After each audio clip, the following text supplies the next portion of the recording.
Hi guys, welcome to పుస్తక జ్ఞానం.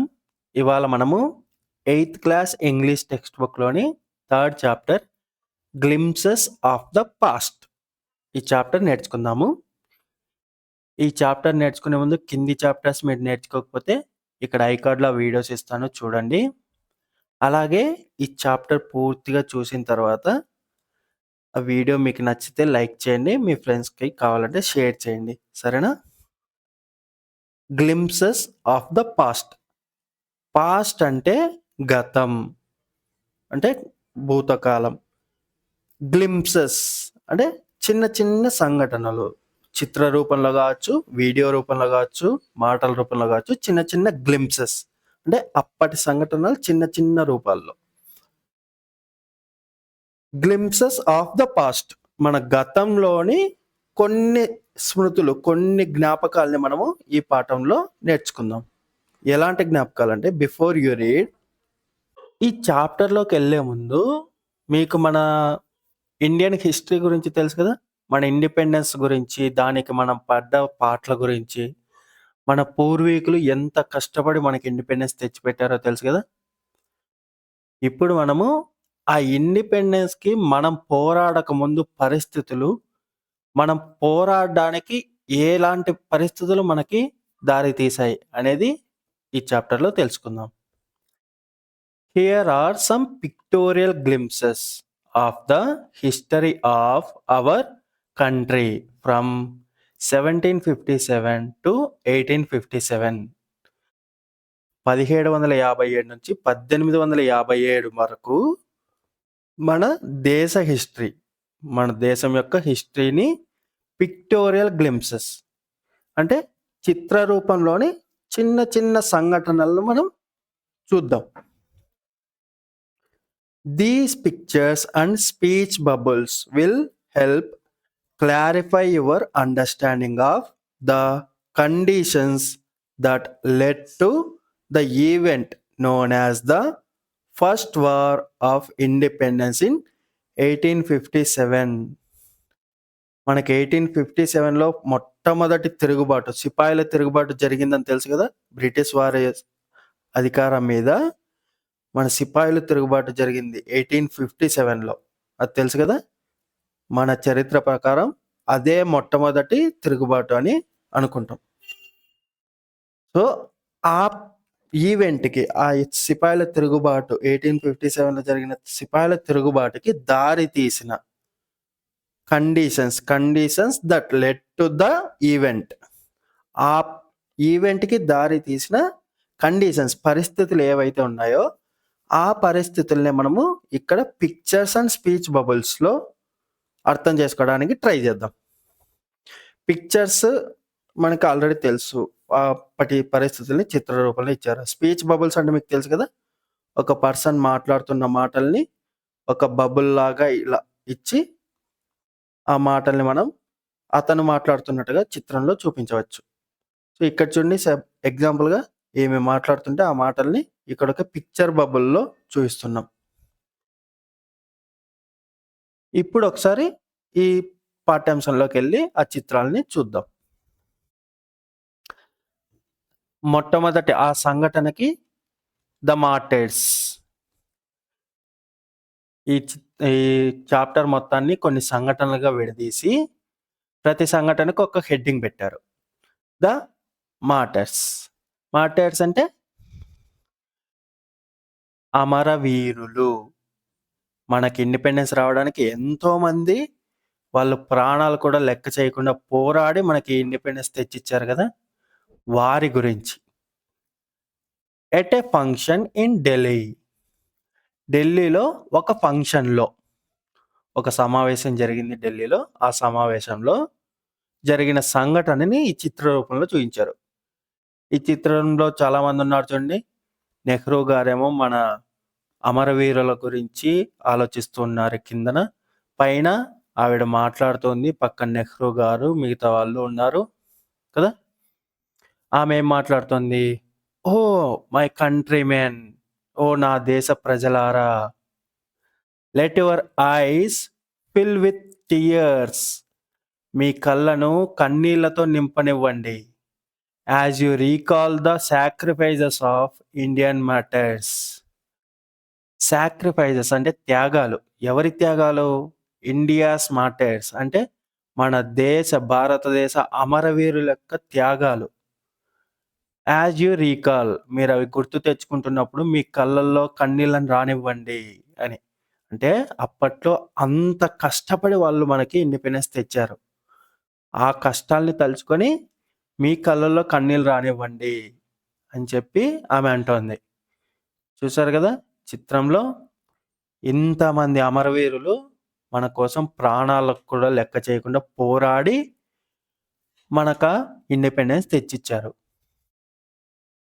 Second, the company's conquest 1757-1849. 1757 నుంచి 1849 వరకు. Companies conquest. కాంక్వెస్ట్ అంటే జయం. దాని గెలుపులు. మనల్ని పాలించింది ఈస్ట్ ఇండియా కంపెనీ కదా! ఆ బ్రిటిష్ వాళ్ళు ఈస్ట్ ఇండియా అనే కంపెనీ పేరు మీద మన దేశంలోకి ప్రవేశించారు కదా! East India company. ఆ కంపెనీ యొక్క జయాల గురించి ఈ సెకండ్ పార్ట్‌లో చూద్దాం. With its superior weapons, the British East India Company was extending its power in 18th century India. 18వ శతాబ్దంలోని ఇండియాలో తన యొక్క సుపీరియర్ వెపన్స్, బ్రిటిష్ వాళ్ళ దగ్గర చాలా అత్యాధునిక ఆయుధాలున్నాయి. వాళ్ళ దగ్గర మందుగుండు సామాగ్రి ఉంది, ఫిరంగులున్నాయి. ఇలాంటి అత్యాధునిక ఆయుధాలతో వాళ్ళు ఎక్స్టెండింగ్ ఇట్స్ పవర్, వాళ్ళ యొక్క అధికారాన్ని విస్తరించుకుంటూ ఉన్నారు. ఎక్కడ? ఇన్ 18th సెంచరీ ఇండియా, 18వ శతాబ్దపు ఇండియాలో వాళ్ళ యొక్క పవర్ని, వాళ్ళ యొక్క అధికారాన్ని విస్తరిస్తూ ఉన్నారు, ఎక్స్టెండ్ చేస్తూ ఉన్నారు. ఒకసారి ఇక్కడ పిక్చర్ చూడండి. పిక్చర్లో ఏముంది? ఇక్కడ పిక్చర్లో మన భారతదేశ పటము, అందులో ఈ రోజ్ కలర్లో బ్రిటిష్ టెరిటరీ అంటే బ్రిటిష్ వాళ్ళ యొక్క అధికారంలో ఉన్న భూభాగము. అలాగే ఇండియన్ ప్రిన్సెస్, మిగతా ఎల్లో కలర్లో ఉన్నదంతా కూడా మన భారతీయ రాజుల యొక్క అధికారంలో ఉన్న భూభాగం. అది ఎప్పటిది మ్యాప్? 1765 సంవత్సరంలో ఉన్న ఇండియా మ్యాప్ ఇది. అప్పటి ఇండియా మ్యాప్లో చూడండి, బ్రిటిష్ టెరిటరీ ఈ కొద్ది భాగం మాత్రమే ఉంది. అప్పటికే వాళ్ళు ఆక్రమణ మొదలు పెట్టారు. సెకండ్ పిక్చర్ చూడండి. Indian princes were short sighted అంటే ఇక్కడ వీళ్ళకి ముందు చూపు లేదు ఎక్కువ. ఇండియన్ ప్రిన్సెస్కి ముందు చూపు లేదు. వాళ్ళు షార్ట్ సైటెడ్, ముందు చూపు లేని వాళ్ళు ఎక్కువ దూరం ఆలోచించట్లేదు. దట్ అప్స్టార్ట్ రాజాభా call the English merchants, they will help me to defeat him. That upstart రాజాభా కాల్ ద ఇంగ్లీష్ మర్చెంట్స్. అది మొదలైంది ఇంగ్లీష్ మర్చెంట్స్ని, బ్రిటిష్ వ్యాపారుల్ని పిలవండి. దే విల్ హెల్ప్ మీ, వాళ్ళు నాకు సహాయం చేస్తారు. టు డిఫీట్ హిమ్, అతన్ని ఓడించడానికి. అప్పట్లో ఉన్న మన మొత్తం భారతదేశం అంతా ఒకే రాజు కింద లేదు. చాలా రాజులు ఉన్నారు, చాలా రాజ్యాలు ఉన్నాయి. ఒక రాజు అంటే ఇంకో రాజుకు పడేది కాదు. మనలో మనకే కలహాలు, మనలో మనకే గొడవలున్నాయి. ఒక రాజ్యం ఇంకో రాజ్యం మీద పోరాడుతూ ఎప్పుడూ యుద్ధాలతో నడుస్తూ ఉంది. అంటే మనలో మనకి గొడవలు చాలా ఎక్కువ ఉన్నాయి మన దేశంలోనే. అలా మన ఇండియన్ ప్రిన్సెస్ ఆ గొడవల్లో బ్రిటిష్ వాళ్ళ సైన్యం యొక్క హెల్ప్ తీసుకున్నారు. అంటే వాళ్ళంతట వాళ్ళే బ్రిటిష్ వాళ్ళని మనలోకి ఆహ్వానించుకున్నారు. ఎందుకు? వాళ్ళకి ముందు చూపు లేదు. ఇప్పుడు వాళ్ళ హెల్ప్ తీసుకుంటే రేపు పొద్దున ఏమవుతుంది, రేపు వాళ్ళు ఎలా ప్రవర్తిస్తారు మన మీద అన్న ఆలోచన లేకుండా వాళ్ళు ప్రవర్తించారు మన రాజులు అప్పట్లో. The people had no peace due to such constant fights. ఆపకుండా జరుగుతున్న అలాంటి యుద్ధాలు, గొడవల వల్ల మన మన దేశంలోని రాజ్యాల మీద మనమే దండెత్తుకుంటున్నాం గదా! చాలా రాజ్యాలున్నాయి. ఒకరిలో ఒకరికి కలహాలున్నాయి. ఒకరిలో ఒకరు యుద్ధాలు చేసుకుంటూ ఉన్నారు. ఈ విధంగా కాన్స్టెంట్‌గా గొడవలు జరుగుతూనే ఉన్నాయి ఒక రాజ్యానికి, ఇంకో రాజ్యానికి. ఆ గొడవల వల్ల ప్రజలకి ఎప్పుడూ కూడా శాంతి అనేది లేదు. They had no peace. వాళ్ళకి శాంతి అనేదే లేదు. ఏటి వల్ల? Constant fights. ఆ వరుసగా జరుగుతున్న యుద్ధాలు, గొడవల వల్ల ఎవ్వరికి కూడా మనశ్శాంతి లేదు. The rivalries helped the East India Company and it could easily subdue Indian princes one by one. ఈ మనకున్న యుద్ధాలని బ్రిటిష్ వాళ్ళు వాళ్ళకు అనుకూలంగా మార్చుకున్నారు. వాళ్ళేం చేస్తున్నారు? మనకు జరుగుతున్న యుద్ధాలను రెచ్చగొడుతూ ఇంకా వాళ్ళు ఒక్కొక్కరిగా మన ఇండియన్ ప్రిన్సెస్‌ని ఓడిస్తూ మన రాజ్యాల్ని వాళ్ళ చేతుల్లోకి తీసుకుంటూ వచ్చారు. A far-seeing ruler like the brave Tipu of Mysore fought the British till he died fighting. Far-seeing అంటే ఎక్కువ ముందు చూపు కలిగిన రూలర్ పరిపాలకుడు. A far-seeing ruler బాగా ముందు చూపు కలిగిన పరిపాలకుడు. Like the brave Tipu of Mysore. మైసూర్‌ని పరిపాలించే టిప్పు. ఆయన చాలా బ్రేవ్, చాలా గొప్ప ధైర్యవంతుడు. ఆయన చాలా ముందు చూపుతో ఆలోచించి బ్రిటిష్ వాళ్ళ మీద యుద్ధం చేశాడు. Fought the British. ఆయన యుద్ధం చేశాడు. బ్రిటిష్ వాళ్ళతో ఫైట్ చేశాడు. Till he died. అతను చనిపోయే వరకు. Till he died fighting. అతను యుద్ధం చేస్తూనే చనిపోయేంత వరకు కూడా అతను బ్రిటిష్ వాళ్ళతో పోరాడాడు. How did Indians react to these conquests? British వాళ్ళ యొక్క ఈ కాంక్వెస్ట్‌లు మన దేశంలో వాళ్ళు ఆక్రమణలు చేస్తూ వస్తున్నారు గదా! నిదానంగా. ఆ ఆక్రమణలకి మనం ఎలా రియాక్ట్ అవుతున్నామో ఒకసారి చూద్దాం. Thank God there is peace in the country now. No more wars and no looting by thugs. ఈయనేమనుకుంటున్నాడు? మన దేశంలో ఇప్పుడు నో మోర్ వార్స్. ఇంకా యుద్ధాలు లేవు. No looting by thugs. దోపిడీలు లేవు. దొంగలు గాని, దోపిడీదారులు గాని లేరు.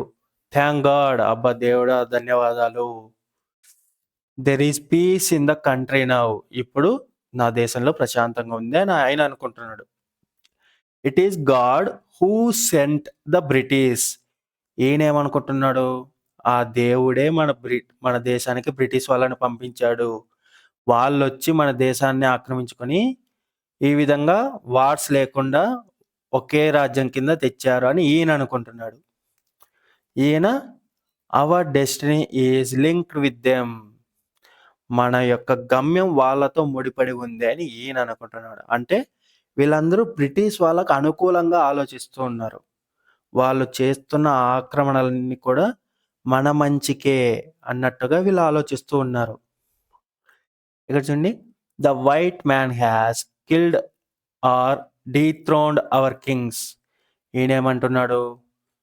ఆ తెల్లవాళ్ళు మన వాళ్ళని చంపారు, మన రాజుల్ని. అవర్ కింగ్స్, మన రాజుల్ని. Killed or డీథ్రోన్డ్. డీథ్రోన్డ్ అంటే గద్దె నుంచి దించడం. అంటే సింహాసనం నుంచి దించడం అంటే ఆ రాజ్యాన్ని ఆక్రమించుకోవడం. లేదా కిల్డ్ లేదా చంపేయడం. యుద్ధంలో చంపేయడం లేదా రాజ్యాన్ని ఆక్రమించుకోవడం. ఏదో ఒకటి చేసి వాళ్ళు మన రాజుల్ని రాజ్యం లేకుండా చేస్తూ ఉన్నారు అని ఈయన అంటున్నాడు. ఈయనేమంటున్నాడు? Some kings were not good. కొంతమంది రాజులు మంచోళ్ళు కాదు. బట్ ఆఫ్టర్ ఆల్, కానీ ఏదేమైనా సరే చివరికి they were of this land. వాళ్ళందరూ మన స్వదేశస్థులే. కొంతమంది రాజులు మంచోళ్ళు కాదు, కానీ చివరికి మనమందరం ఒక్కటే, మనందరం ఒకే దేశస్థులం అని చెప్పి ఈయన అంటున్నాడు. అంటే ఎక్కడి నుంచో వచ్చి బ్రిటిష్ అతను వాళ్ళు మన మీద అధికారం చెలాయిస్తున్నారు. మన రాజుల్ని రాజ్యాలు లేకుండా ఓడిస్తున్నారు లేదా చంపేస్తున్నారు గదా! కానీ కొద్దిమంది చెడ్డ రాజులున్నారని చెప్పి మనం వాళ్ళని రానివ్వకూడదు. వాళ్ళు మన దేశస్థులు కాదు. మన దేశస్థుల్ని మనమే ఇలాగా చెడు చూపుతో చూడకూడదన్నట్టుగా ఈయన మాట్లాడుతున్నాడు. Now we have become slaves of foreigners. Foreigners అంటే విదేశీయులు. ఈయనేమంటున్నారు? ఈ రాజ్యాల ఆక్రమణల వల్ల మనం ఇప్పుడు స్లేవ్స్ అయ్యాము. అంటే బానిసలమయ్యాము. ఫారినర్స్‌కి మనము బానిసలమయ్యాము ఇప్పుడు అని ఆయన అంటున్నాడు.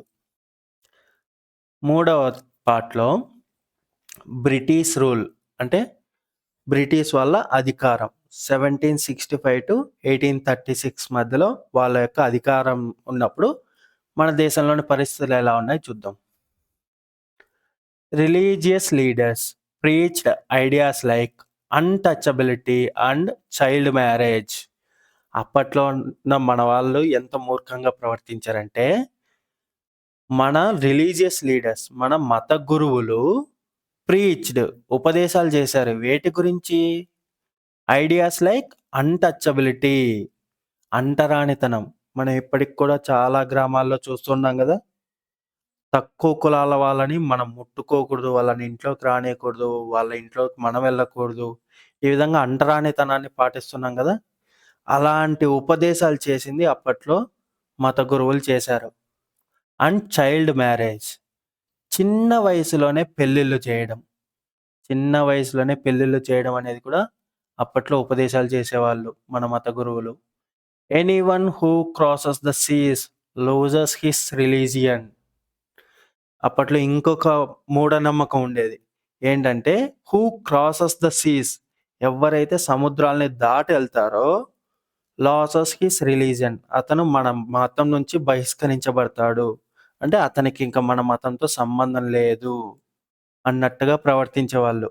ఇలాంటి మూఢనమ్మకాలు అప్పట్లో ఉండేటివి. All the misery in the world is due to women. ఇంకొక మూఢనమ్మకం చూడండి. All the misery in the world, మన ప్రపంచంలో ఉన్న ఈ మొత్తం మిజరీ, ఈ యొక్క గందరగోళానికి అంతా కారణం ఈస్ డ్యూ టు వుమెన్. ఆడవాళ్ళ వల్లే ఇంత బాధలు, ఇంత తిప్పలు మనకి అన్నట్టుగా ఇతను ఉపదేశం ఇస్తున్నాడు. చూసారు గదా! మన దేశంలో ఎంత మూర్ఖంగా ప్రవర్తిస్తున్నారో అప్పట్లో. ఒక రాజులు చూసుకుంటే, ఒక రాజు ఇంకొక రాజుతో గొడవలున్నాయి. అలాగే బ్రిటిష్ వాళ్ళని మనము ఎంతో గొప్పగా చూసాం అప్పట్లో.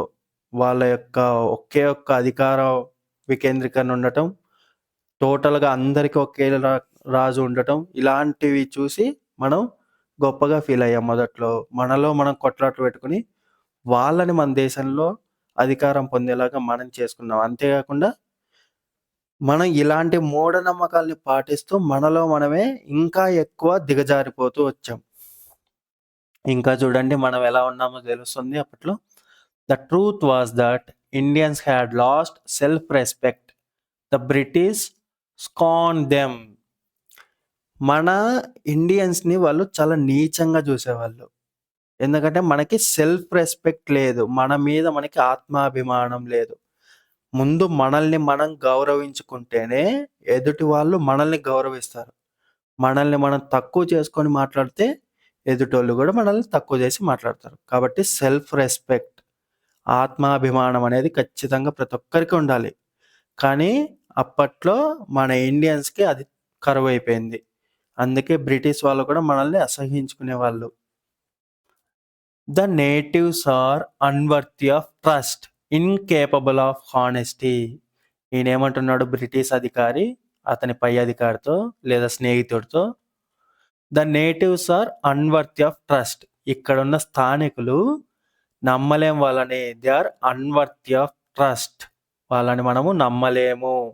Incapable of honesty. వాళ్ళు నమ్మకమైన వాళ్ళు కాదు. వాళ్ళకి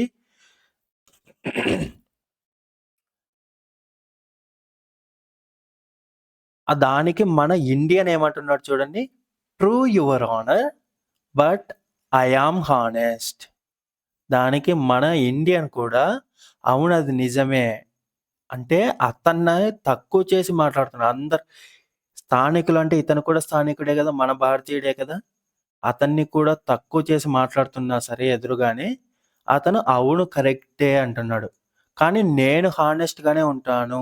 బట్ ఐ యామ్ హానెస్ట్. నేను హానెస్ట్‌గానే ఉంటాను. మా దేశస్తులందరూ హానెస్ట్‌గా ఉండరు అని చెప్పి మన దేశస్తుడే తక్కువ చేసి మాట్లాడుతున్నాడు. బీయింగ్ మర్చెంట్స్ వ్యాపారులైనందువల్ల the British wanted quick profits. వాళ్ళు స్వతహాగా వ్యాపారం కోసం వచ్చారు మొదట్లో. వ్యాపారం అనేది వాళ్ళు ప్రచారం చేసుకున్నది. So, British wanted quick profits. వాళ్ళు తొందరగా లాభాలు కావాలి అనుకున్నారు. Their heavy taxes forced farmers to abandon their fields. వాళ్ళు వేస్తున్న అత్యధిక పన్నులు మన రైతులు మన పొలాల్ని వదిలేసేలాగా చేశాయి. Abandon their fields. వాళ్ళ యొక్క పొలాల్ని కూడా వ్యవసాయం చేయకుండా వదిలేసేలాగా అంత అధికమైన పన్నులు బ్రిటిష్ వాళ్ళు విధించేవాళ్ళు. ఎందుకంటే వాళ్ళకి త్వరగా లాభాలు కావాలి అని. ఈయనేమంటున్నాడు బ్రిటిష్ అధికారి చూడండి, you are still in arrears. నువ్వు ఇంకా అప్పుల్లో ఉన్నావు. నువ్వు ఇంకా అప్పు కట్టాల్సి ఉంది, పెండింగ్ ఉంది నీది. If you don't pay next week, నువ్వు నెక్స్ట్ వీక్ అంటే వచ్చే వారానికల్లా నువ్వు కట్టకపోతే I will send you to jail. నేను నిన్ను ఖచ్చితంగా జైలుకి పంపిస్తా. దానికి మన ఇండియన్ ఏమంటున్నాడు, మన farmer, but your men are taking all my crop. కానీ మీ వాళ్ళు నా యొక్క పంట మొత్తం తీసుకెళ్ళిపోతున్నారు. నేను నెక్స్ట్ వీక్ ఎలా కట్టాలి అని ఈయన అడుగుతున్నాడు.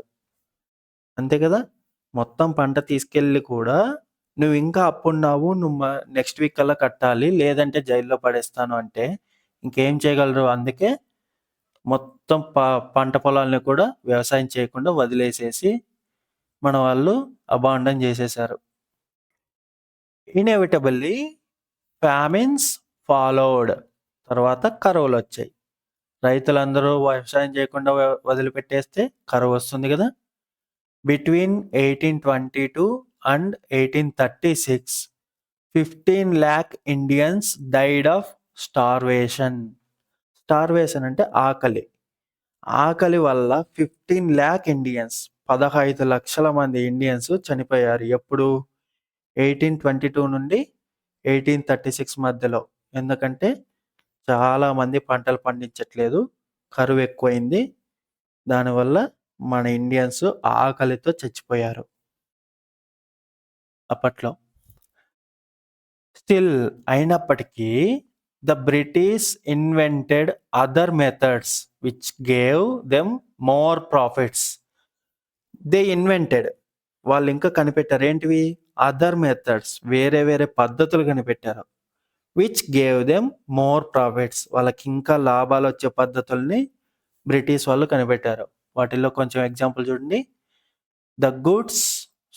The goods manufactured in England should not have any import duty when bought in to India. ఇండియాలోకి వచ్చేటప్పటికి should not have any import duty, దిగుమతి పన్ను. అంటే ఎక్కడి నుంచైనా మనం దిగుమతి చేసుకున్నాం అనుకోండి, ఏదైనా సరే ఒక వస్తువుని, దానికి పన్ను విధిస్తారు. వేరొక చోటు నుంచి దిగుమతి చేసుకుంటున్నందుకు దిగుమతి పన్ను అనేది విధిస్తారు. ఆ దిగుమతి పన్నుని ఇంగ్లాండ్ నుంచి వచ్చే ఏ గూడ్స్కైనా, ఏ వస్తువుకైనా కూడా విధించకూడదు అని చెప్పి ఈయన నిర్ణయం తీసుకున్నాడు. దానికి ఏ గుడ్ ఐడియా అని చెప్పి వాళ్ళలో ఒకడు అంటున్నారు. అంటే వాళ్ళు తెచ్చే వస్తువులకి ఎలాంటి దిగుమతి పన్ను ఉండదు అన్నప్పుడు వాళ్ళ వస్తువుల యొక్క ధర తగ్గిపోతుంది కదా ఆటోమేటిక్గా.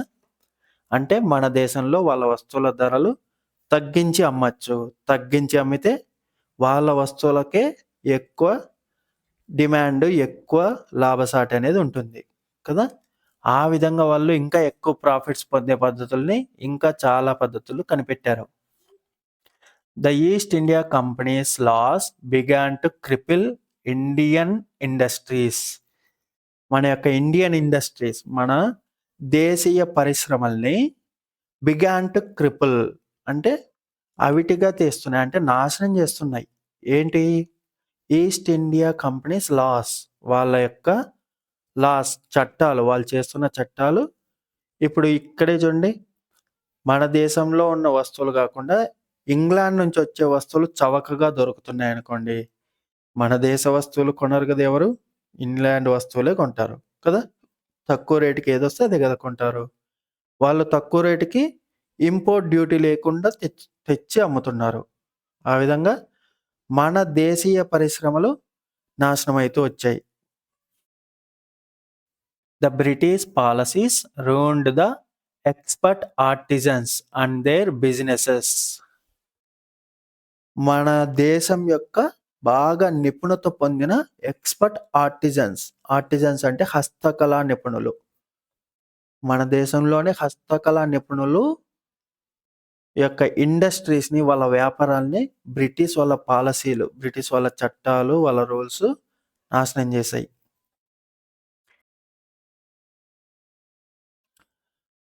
నాలుగవ భాగం రామ్ మోహన్ రాయ్. ఈయన మన దేశీయుడే. ఈయన ఒక గొప్ప విద్యావేత్త. 1772 టు 1833 ఈ మధ్యలో ఆయన చేసింది ఏంటో మనం చూద్దాం. రామ్ మోహన్ రాయ్ ఎ లర్న్డ్ మ్యాన్ ఫ్రమ్ బెంగాల్. ఆయన బెంగాల్కి చెందిన ఒక విద్యావేత్త. అతను బాగా చదువుకున్నాడు. Understood what was wrong with the country. ఆయన అర్థం చేసుకున్నాడు ఏంటి, వాట్ వాజ్ రాంగ్, ఏదైతే తప్పు ఉందో ఎవరితో, విత్ ద కంట్రీ, మన దేశంలో ఏం తప్పు ఉందనేది ఆయన అర్థం చేసుకున్నాడు. Let us not despise ourselves. మనల్ని మనం తక్కువ చేసుకోకూడదు. Our ancient culture is great. మన యొక్క ప్రాచీన సంప్రదాయం, సంస్కృతి అనేది చాలా గొప్పది. మనల్ని మనం తక్కువ చేసుకోకూడదు. And we are capable of greater achievements. మనం కూడా ఎన్నో గొప్పవి సాధించగల కేపబిలిటీ ఉంది మనకి. సామర్థ్యం అనేది మనకుంది. We must first reform our society. ముందు మన సమాజాన్ని మనము పునర్నిర్మించుకోవాలి, రీఫార్మ్ చేసుకోవాలి. అంటే మన సమాజంలో ఉన్న తప్పులన్నిటిని మనం సరి చేసుకొని మనల్ని మనం మంచిగా మార్చుకోవాలి. Superstitions have been ruining us. Superstition అంటే మూఢనమ్మకం. ఈ మూఢనమ్మకాలు అనేటివి మనల్ని రూనింగ్ అస్ అంటే నాశనం చేస్తున్నాయి. ఈ మూఢనమ్మకాలని మనం వదిలిపెట్టుకోవాలి అని చెప్పి రామ్మోహన్ రాయ్ తలుచుకున్నాడు. He told his wife Uma. ఆయన భార్య ఉమాకి ఈ విధంగా చెప్తున్నాడు. Cows are of different colours. ఆవులు చాలా రకాల కలర్లలో ఉంటాయి. But the colour of their milk is the same. అవిచ్చే పాల రంగు మాత్రం ఒక్కటే. అలాగే different teachers have different opinions. ఒక్కొక్క బోధకుడికి ఒక్కొక్క ఒపీనియన్ అనేది ఉంటుంది. But the essence of every religion is the same. మన దేశంలో చాలా మతాలు ఉన్నాయి. ఒక్క హిందువుల్లోనే చాలా రకాల వాళ్ళు ఉన్నారు. ఎందుకంటే అలా రకరకాల బోధకులు అనే వాళ్ళు ఉన్నారు. రకరకాల వాళ్ళు రకరకాల మత బోధనలు అనేవి చేసేవాళ్ళు. కానీ అన్ని బోధనలకి చివరికి మీనింగ్ ఏంటి, అందరం ఒకరికొకరం సహాయంగా ఉండాలి, ధర్మంగా బతకాలి, దేవుణ్ణి పూజించాలి, ఏ జీవికి నష్టం కలిగించకూడదు. ఇదే కదా. అలాగే బోధనలు వేరువేరుగా ఉండొచ్చు, కానీ బోధించే విషయం ఒక్కటే. ఆవులు రకరకాల రంగుల్లో ఉండొచ్చు, కానీ అవి ఇచ్చే పాల రంగు ఒక్కటే. అదేవిధంగా మన దేశంలో ఉన్న మతాలు వేరువేరు కావచ్చు, కానీ అన్ని మతాల సారం ఒక్కటే అని రామ్మోహన్ రాయ్ నమ్మాడు. అదే అందరికీ, అలాగే అతని భార్యకు కూడా చెప్తూ ఉన్నాడు. He was attracted by science and modern knowledge. అతనికి బాగా ఆకర్షణగా కనిపించింది సైన్స్, శాస్త్రము, మోడర్న్ నాలెడ్జ్. ఆధునిక నాగరికత, ఆధునిక తెలివితేటలు ఆయన్ని బాగా ఆకర్షించాయి. అలాగే సైన్స్ కూడా అతన్ని బాగా ఆకర్షించింది. Knowledge should be practical and scientific. అతను శాస్త్రీయమైన నాలెడ్జ్ని, శాస్త్రీయమైన విజ్ఞానాన్ని అతను నమ్మాడు. ప్రాక్టికల్గా కూడా ఉండాలి, అది నమ్మే విధంగాను శాస్త్రీయంగాను ఉండాలి అని అతను నమ్మాడు. ఏది కూడా మూఢంగా నమ్మకూడదు. ప్రతిదీ కూడా మనం నిరూపించగలిగేలాగా శాస్త్రీయంగా ఉండాలి. అప్పుడే దాన్ని మనం నమ్మగలమని అతను చెప్పేవాడు. He started news papers but the suspicious British stopped them in 1823. అతను కొన్ని న్యూస్ పేపర్లు స్టార్ట్ చేశాడు. దినపత్రికల్ని ముద్రించడం, దినపత్రికలు కావచ్చు, వారపత్రికలు కావచ్చు, ఏమైనా కానీ వార్తాపత్రికల్ని ముద్రించడం మొదలుపెట్టాడు. కానీ సస్పీషియస్ బ్రిటిష్ అంటే అనుమానం వచ్చింది బ్రిటిష్ వాళ్ళకి. వాళ్ళు ఆ వార్తాపత్రికల్ని స్టాప్ చేయించారు. ఎప్పుడు? 1823లో. He cross the seas. అతను సముద్రాలు దాటి వెళ్ళాడు Rammohan Roy. And went to England. England వరకు వెళ్ళాడు. To see what made the British powerful. British వాళ్ళు ఇంత పవర్ఫుల్ ఉన్నారు కదా, ఎందుకు వాళ్ళు అంత పవర్ఫుల్ అయ్యారని చూడ్డానికి ఆయన సముద్రాలు దాటి ఇంగ్లాండ్కి వెళ్ళాడు. There he told them. ఆయన అక్కడ చెప్పాడు ఏమని? We accept as rulers. మేము మిమ్మల్ని మా అధికారులుగా ఒప్పుకుంటాం. And you must accept as a subjects. మీరు కూడా మమ్మల్ని మీ యొక్క ప్రజలుగా మీరు గుర్తించాలి. But you must remember the responsibility a ruler owes to his subjects. ఒక అధికారిగా, ఒక పాలనాధికారిగా మీరు మీ ప్రజలకి ఏ విధమైన రెస్పాన్సిబిలిటీ, ఏ విధమైన బాధ్యత కలిగి ఉంటారనేది మీరు రిమెంబర్ చేసుకొని ఉండాలి, మీరు గుర్తుపెట్టుకోవాలి. అట్లాంటప్పుడే మేము మిమ్మల్ని మా పాలనాధికారులుగా మేము యాక్సెప్ట్ చేస్తాము అని చెప్పి ఆయన వాళ్ళకి చెప్పాడు. Oppression 1965 to 1835. But the British continued to oppress Indians. మన ఇండియన్స్ని తొక్కి పెట్టడం అనేది బ్రిటిష్ వాళ్ళు ఇంకా కంటిన్యూ చేస్తూనే ఉన్నారు. ఇన్ 1818లో దే హ్యాడ్ పాస్డ్ రెగ్యులేషన్ 3 అనే ఒక చట్టాన్ని వాళ్ళు తీసుకొచ్చారు. అండర్ ఇట్, దాని కింద, and Indian could be jailed without trial in a court. మామూలుగా మనము ఏదైనా తప్పు చేస్తే దానికి విచారణ చేసి తప్పు నిరూపిస్తే అప్పుడు మనల్ని జైల్లో పెడతారు. కానీ బ్రిటిష్ వాళ్ళు తీసుకొచ్చిన రూల్ ఎలా ఉందంటే, Indian could be jailed without trial in a court. అతనికి కోర్టులో విచారణతో సంబంధం లేకుండానే జైల్లో పెట్టచ్చు. ఎవరిని? ఇండియన్స్ని. ఇండియన్స్ని ఏ కారణం లేకుండా కూడా జైల్లో పెట్టడానికి వాళ్ళు ఈ రెగ్యులేషన్ అనేది తీసుకొచ్చారు. All the time British officers in India drew big salaries and also made fortunes in private business. All the time, ఎప్పుడు కూడా బ్రిటిష్ ఆఫీసర్స్ ఇన్ ఇండియా, మన దేశంలో ఉన్న British officers drew big salaries, వాళ్ళు చాలా ఎక్కువ మొత్తంలో శాలరీలు తీసుకునే వాళ్ళు. And also made fortunes in private business, వాళ్ళు చేసే వ్యాపారాలలో కూడా, మన దేశంలో ప్రైవేట్ వ్యాపారాలలో కూడా వాళ్ళు చాలా లాభాలు గడించేవాళ్ళు. By 1829 Britain was exporting British goods worth 7 crore rupees to India. 1829కి అప్పట్లోనే 7 కోట్ల విలువైన వస్తువుల్ని బ్రిటిష్ వాళ్ళు మన దేశానికి దిగుమతి చేసేవాళ్ళు. అంత విలువైన వస్తువుల్ని దిగుమతి చేసేవాళ్ళు. అంటే దాదాపు మొత్తం బ్రిటిష్ గూడ్సే వాడేలాగా చేశారు. The British prospered on the company's loot while Indian industries began to die. ఈ విధంగా వాళ్ళు మన దేశంలోకి ఎక్కువ వస్తువులు దిగుమతి చేస్తూ ఉండటం వల్ల వాళ్ళేమో బాగా గొప్పగా ధనవంతులు అయిపోతూ ఉన్నారు, మన ఇండస్ట్రీస్ ఏమో చనిపోతూ ఉన్నాయి. అంటే మన ఇండస్ట్రీస్ నాశనం అయిపోయి మూతబడుతూ ఉన్నాయి. Governor general Bentinck reported back home. అతను బెంటిక్, గవర్నర్ జనరల్గా ఉన్న బెంటిక్ ఈ విధంగా రిపోర్ట్ చేశాడు వెనక్కి వాళ్ళ అధికారులకి. The bones of cotton weavers are bleaching the plains of India. ఇండియాలోని మైదానాల్లో కాటన్ వీవర్స్ అంటే చేనేత పని వాళ్ళ యొక్క ఎముకలతో నిండిపోతుంది అన్నట్టుగా అతను రిపోర్ట్ చేశాడు.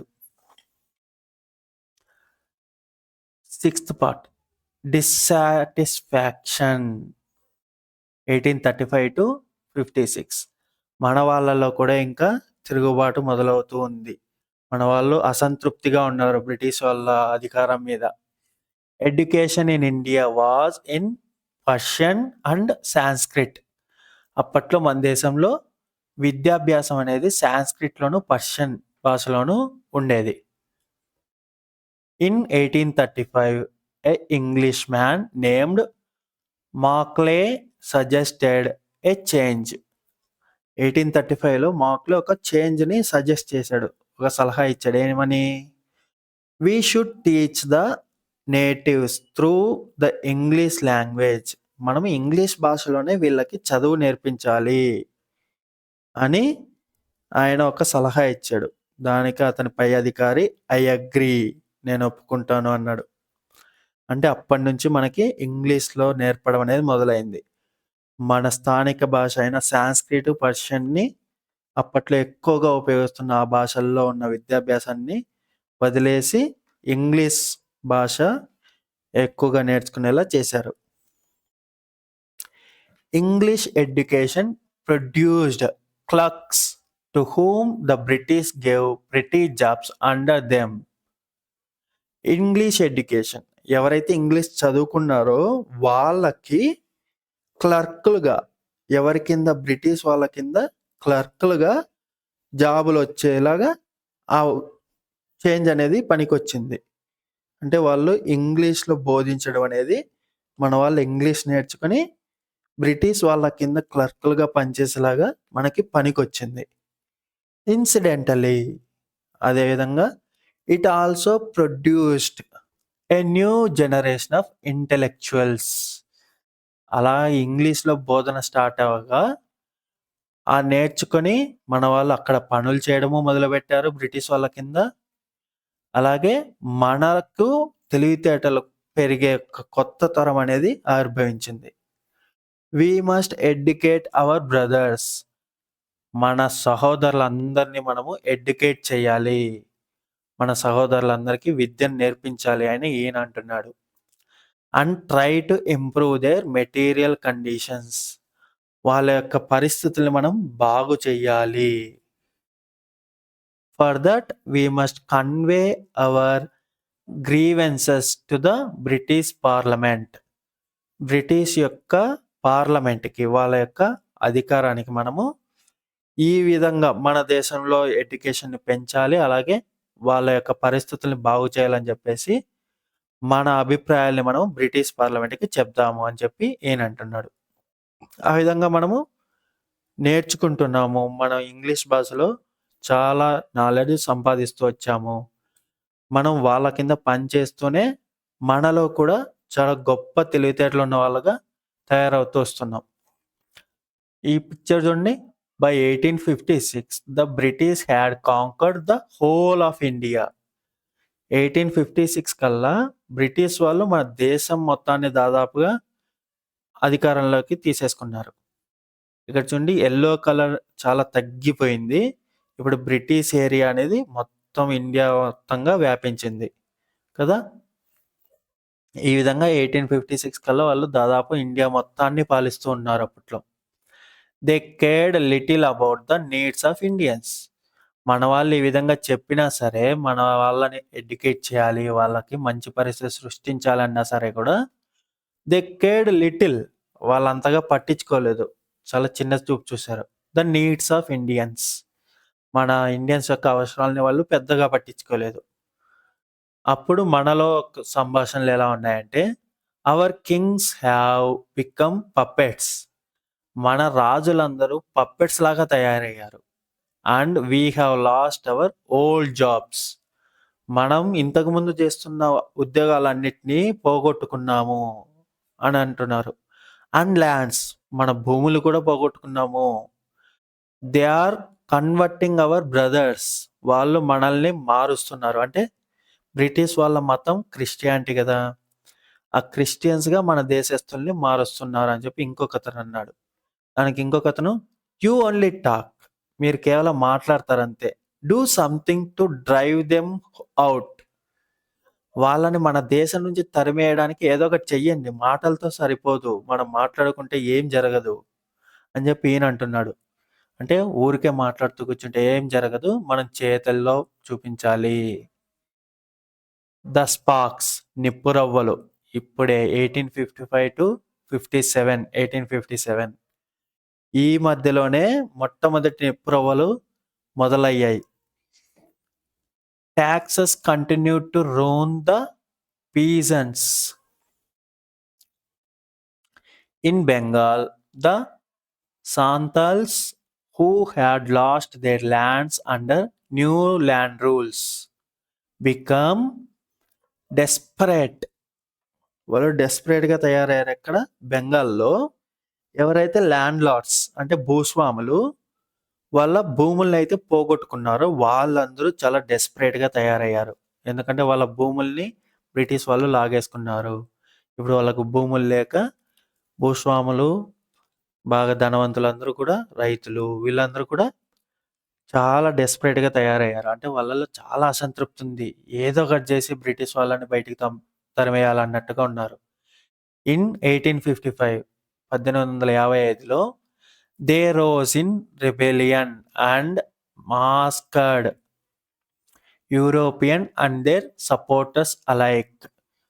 యూరోపియన్స్ అంటే యూరోప్ దేశం నుంచి వచ్చిన ఈ బ్రిటిష్ వాళ్ళని, అలాగే వాళ్ళకి సపోర్ట్ చేసే వాళ్ళ మీద దండెత్తారు 1855లో. మన భూస్వాములు వీళ్ళందరూ కూడా వాళ్ళ మీద దండెత్తారు. Discontent was brewing in the East India Company's army too. East India companies army అంటే అప్పట్లో బ్రిటిష్ ఆర్మీలో కూడా మన దేశస్తులు ఉన్నారు. మన దేశ సిపాయిలు బ్రిటిష్ ఆర్మీలో కూడా పనిచేస్తూ ఉన్నారు. అక్కడ కూడా డిస్కంటెంట్, ఈ తిరుగుబాటు ఏదైతే ఉందో అక్కడ కూడా మొదలైంది. The white soldier gets huge pay, mansions to live in, servants. ఈయనేమంటున్నారు? వైట్ సోల్జర్ ఎవరైతే బ్రిటిష్ సిపాయి ఉంటారో వాళ్ళకేమో హ్యూజ్ పే, వాళ్ళకి చాలా ఎక్కువ మొత్తంలో డబ్బులు ఇస్తున్నారు జీతంగా. మ్యాన్సన్స్ టు లివ్ ఇన్, వాళ్ళు నివసించడానికి చాలా పెద్ద పెద్ద భవనాలు ఇస్తున్నారు. సర్వెంట్స్, వాళ్ళకి పని వాళ్ళు కూడా ఉంటున్నారు. మనకేమో చాలా తక్కువ పే ఇస్తున్నారు, తక్కువ పేమెంట్ ఇస్తున్నారు. While we get a pittance and slow promotions, మనకి మాత్రం చాలా నిదానంగా ప్రమోషన్స్, అంటే ఒక స్థాయి నుంచి పై స్థాయికి ఉద్యోగుల్ని పై స్థాయికి ప్రమోషన్ చేస్తారు కదా, అదనేది చాలా స్లోగా జరుగుతుంది. ఎవరి మీద? ఇండియన్స్ మీద. ఇండియన్స్ సిపాయిలు పై స్థాయికి వెళ్ళాలంటే చాలా కష్టపడాల్సి వచ్చేది. అలాగే పిటెన్స్ అంటే చాలా తక్కువ మొత్తంలోనే వాళ్ళకి చిల్లర పడేస్తున్నారు. బ్రిటిష్ వాళ్ళతో పోల్చుకుంటే మనకి ఇచ్చే శాలరీ చాలా తక్కువ ఉంది. The Angrez asks us to cross the sea which is against our religion. వాళ్ళు మన దేశం దాటి, సముద్రం దాటి వెళ్ళాలని చెప్పి మనకి అంటున్నారు. ఎందుకంటే సిపాయిలు ఎక్కడ యుద్ధం జరిగితే అక్కడికి వెళ్ళి పోరాడాలి కదా. బ్రిటిష్ వాళ్ళ సిపాయిలు అన్నప్పుడు వాళ్ళు ఎక్కడ చెప్తే అక్కడికి వెళ్ళాలి. కానీ మన వాళ్ళ మతం ప్రకారం సముద్రాలు దాటకూడదు అన్నది మన మతంలో ఆచారంగా వీళ్ళు నమ్ముతూ ఉన్నారు. అది ఈయన అంటున్నాడు, మన మతానికి విరుద్ధంగా వాళ్ళు సముద్రాల్ని దాటమని చెప్తున్నారు. Who is the topiwala to abolish our age old customs. మనం ఎప్పటి నుంచో పాటిస్తున్న ఈ సంప్రదాయాలు, ఏవైతే సముద్రాలు దాటకూడదన్న ఈ సంప్రదాయాలు ఉన్నాయో వాటిని మానేమని చెప్పడానికి వాళ్ళెవరు మనకి అని చెప్పి ఈయన అంటున్నాడు. We must drive out the Angrez. మనమా అంగ్రేజ్ వాళ్ళని అంటే ఆంగ్లేయులు, బ్రిటిష్ వాళ్ళని డ్రైవ్ అవుట్, మనం తరిమి కొట్టాలని చెప్పి ఈయన అనుకుంటున్నాడు. ఈయనే కదా మొట్టమొదటి సిపాయిల తిరుగుబాటు మొదలుపెట్టింది, మంగల్ పాండే. గుర్తుపట్టారా ఈయన్ని? సిపాయి మంగల్ పాండే. ఇతను attack the adjutant of his regiment and was executed. అతని పై అధికారిని అటాక్ చేశాడనమాట. దానికి అతన్ని ఎగ్జిక్యూట్ అంటే ఉరి తీశారు. మరణశిక్ష విధించారు మంగల్ పాండేకి. అతని గురించి మీకు తెలుసు కదా, తెలియకపోతే తెలుసుకోండి. అతనే మన చరిత్ర ప్రకారం మొట్టమొదటి సిపాయిల తిరుగుబాటు జరిగింది ఆయన ఆధ్వర్యంలోనే. Thousands of other sepoys revolted అంటే తిరుగుబాటు చేశారు. ఎవరు? వేల సంఖ్యలో మిగతా సిపాయిలు కూడా తిరుగుబాటు చేశారు. They were stripped of their uniforms, humiliated and put in irons. ఎవరైతే మిగతా సిపాయిలందరూ తిరుగుబాటు చేశారో వాళ్ళందరినీ చాలా నీచంగా చూశారు, చాలా హ్యూమిలియేట్ చేశారు. వాళ్ళ బట్టలు ఇప్పించి వాళ్ళని పుట్ ఇన్ ఐరన్స్, సంఖ్యలతో బంధించారు. ఈ విధంగా మనల్ని అవమానించారు అప్పట్లో. Few English men had cared, చాలా తక్కువ మంది మాత్రమే కేర్ చేశారు మనల్ని. To understand Indian customs or the people's mind, మన వాళ్ళ యొక్క మనస్తత్వాన్ని, మన వాళ్ళ యొక్క ఆచారాల్ని చాలా తక్కువ మంది ఇంగ్లీష్ మెన్ మాత్రమే పట్టించుకునేవాళ్ళు. ఓ ప్రౌడ్ బ్రాహ్మిన్ సోల్జర్స్, ఓ బాగా గర్వపడే బ్రాహ్మిన్ సోదరుడా, బ్రాహ్మిన్ సైనికుడా, డూ యూ నో దట్, నీకు తెలుసా, the grease on the bullet you have to bite, నువ్వు ఏదైతే కొరుకుతావో బుల్లెట్, ఈ గన్లో బుల్లెట్ ఉంటుంది కదా, దాన్ని గన్లో పెట్టే ముందు ఒకసారి కొరకాలన్నమాట. దానిపైన ఉన్న తొడుగు తీసేయాలి, నోటితో తీయాల్సి వచ్చేది. దాని మీద గ్రీజ్ అనేది పూస్తారు. ఆ grease is made from the fat of cows and pigs. ఆ గ్రీజ్ పూసేది ఏదైతే ఉందో అది కౌస్ అండ్ పిగ్స్ యొక్క ఫ్యాట్, అంటే ఆవులు పందుల యొక్క కొవ్వు నుంచి తయారు చేసింది అని చెప్పి అతను మన బ్రాహ్మిన్ సోదరుడికి చెప్తున్నాడు. వాట్? ఇతను చాలా షాక్ అయి అవునా అన్నట్టు అడుగుతున్నాడు. ఎందుకంటే మన హిందువులకి కౌ అనేది చాలా పవిత్రమైంది కదా. అలాగే పక్కన ఒక ముస్లిం సోదరుడు కూడా ఉన్నాడు. ఆయన ఏమంటున్నాడు? The white man has deceived us too, ఆ తెల్లోడు మమ్మల్ని కూడా నీచంగా చేశాడా అన్నట్టుగా మాట్లాడుతున్నాడు. ఎందుకంటే ముస్లిమ్స్కి పంది అనేది చాలా అసహ్యకరమైన జంతువు. వాళ్ళు దాన్ని కనీసం ముట్టుకొని కూడా ముట్టుకోరు. అలాంటిది వాళ్ళ నమ్మకం. అలాంటిది వాళ్ళు కూడా ఈ సిపాయిల్లోగా పనిచేస్తున్నారు కదా, మన హిందువులు పనిచేస్తున్నారు, ముస్లింలు పనిచేస్తున్నారు, వాళ్ళందరూ మన దేశంలో ఉన్న వాళ్ళే. సో వాళ్ళందరూ కూడా ఈ విధంగా ఆవులు పందుల యొక్క కొవ్వుతో తయారు చేసిన గ్రీజ్ పూసిన బుల్లెట్స్ని నోటితో కొరికి తీయాలంటే వాళ్ళకి అసహ్యం కలిగేది. Soon chapatis were sent from village to village to tell the people that their emperor would want their services. ఏదైనా ఒక ఊర్లో ప్రజల యొక్క సేవలు అంటే వాళ్ళు వచ్చి పని చెయ్యాలి అంటే ఆ ఊరికి చపాతీలు పంపించేవాళ్ళు.